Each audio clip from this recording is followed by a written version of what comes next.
రంజిత్ రెడ్డి పార్టీకి ద్రోహం చేసి కాంగ్రెస్ లో చేరారు అని మండిపడ్డారు కేటీఆర్. కవిత అరెస్ట్ అయిన రోజు నవ్వుకుంటూ రంజిత్ రెడ్డి కాంగ్రెస్ లోకి వెళ్లారన్నారు.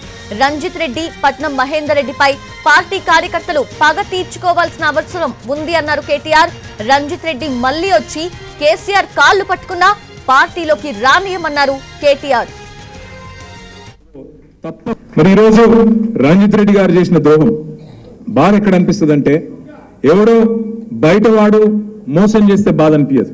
నీతోనే నీడలాగా తిరిగి, నీతోనే 24 గంటలు ఉండి, నీ పక్కనే కూర్చొని, నీతోనే అన్ని మాటలు చెప్పి, అన్ని మంచి మాటలు చెప్పి, కష్టకాలంలో ఉంటామని చెప్పి మాటిచ్చి అక్కడ కేసీఆర్ గారి కూతురు అరెస్ట్ అవుతుంటే ఇక్కడ నవ్వుకుంటూ తుమ్ముకుంటూ ఇద్దరు పోయి కండువా కప్పుకునే దృశ్యం ఏదైతే ఉన్నదో తప్పకుండా దానికి బదిలా తీసుకోవాల్సిన బాధ్యత మన మీద ఉన్నదనే మాట నేను మీకు విజ్ఞప్తి చేస్తా ఉన్నా. అధికారం పోంగనే ఆగమాగమైపోయి ఇవాళ తమ ప్రయోజనాలు, తమ స్వీయ ప్రయోజనాల కోసం ఇవాళ అవతల వైపు పోయి పోవడమే కాకుండా ప్రజలను మోసం చేసే కార్యక్రమం.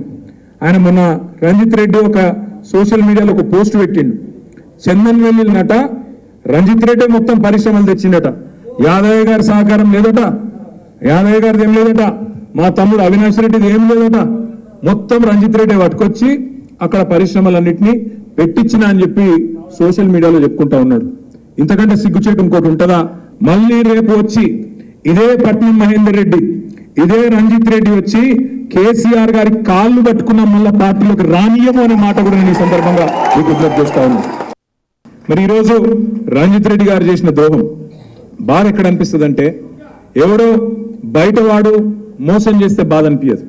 నీతోనే నీడలాగా తిరిగి, నీతోనే 24 గంటలు ఉండి, నీ పక్కనే కూర్చొని, నీతోనే అన్ని మాటలు చెప్పి, అన్ని మంచి మాటలు చెప్పి, కష్టకాలంలో ఉంటామని చెప్పి మాటిచ్చి అక్కడ కేసీఆర్ గారి కూతురు అరెస్ట్ అవుతుంటే ఇక్కడ నవ్వుకుంటూ తుమ్ముకుంటూ ఇద్దరు పోయి కండువా కప్పుకునే దృశ్యం ఏదైతే ఉన్నదో తప్పకుండా దానికి బదిలా తీసుకోవాల్సిన బాధ్యత మన మీద ఉన్నదనే మాట నేను మీకు విజ్ఞప్తి చేస్తా ఉన్నా. అధికారం పోంగనే ఆగమాగమైపోయి ఇవాళ తమ ప్రయోజనాలు, తమ స్వీయ ప్రయోజనాల కోసం ఇవాళ అవతల వైపు పోయి పోవడమే కాకుండా ప్రజలను మోసం చేసే కార్యక్రమం.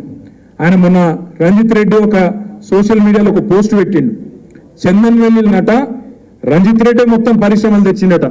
యాదయ్య గారి సహకారం లేదట, యాదయ్య గారిది ఏం లేదట, మా తమ్ముడు అవినాష్ రెడ్డిది ఏం లేదట, మొత్తం రంజిత్ రెడ్డి పట్టుకొచ్చి అక్కడ పరిశ్రమలన్నింటినీ పెట్టించిన అని చెప్పి సోషల్ మీడియాలో చెప్పుకుంటా ఉన్నాడు.